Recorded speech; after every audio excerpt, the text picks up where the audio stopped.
Sesosok jenazah laki-laki ditemukan warga di sungai depan Hotel Puriswari, Jalan Tukat Balian nomor 206, Kelurahan Sidekarya, Denpasar Selatan, Kamis 23 September. Diduga jenazah tersebut adalah korban kecelakaan.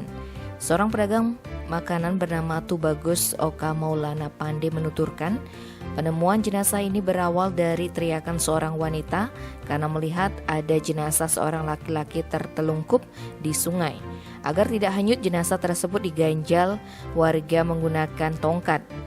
Kemudian dilaporkan ke pihak terkait untuk dievakuasi. Sementara itu pada hari yang sama, warga bersama aparat kepolisian sedang mencari korban kecelakaan di depan Perum Nuansa Jalan Tukat Balian yang diduga hanyut. Di lokasi kecelakaan di depan Perum Nuansa Jalan Tukat Balian terlihat sebuah mobil Toyota Avanza warna putih parkir di sebelah barat jalan.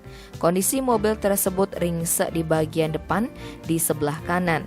Salah seorang pedagang bernama Suyoto yang ditemui di TKP mengatakan kecelakaan terjadi sekitar pukul 3 WITA, berawal dari suara benturan keras yang didengar warga sekitarnya. Ketika ditelusuri, ditemukan sepeda motor Yamaha Mio warna hitam tergeletak di depan mobil Toyota Avanza.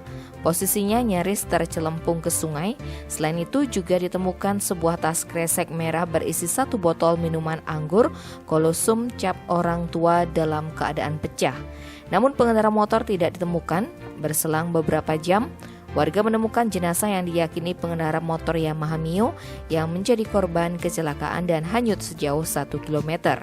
Dikonfirmasi terkait insiden tersebut, Kasih Humas Polresta Denpasar Ibtu Ketut Sukadi menerangkan, jenazah korban saat ini sudah dievakuasi ke RSUP Sanglah. Sayangnya identitas laki-laki malang itu belum diketahui.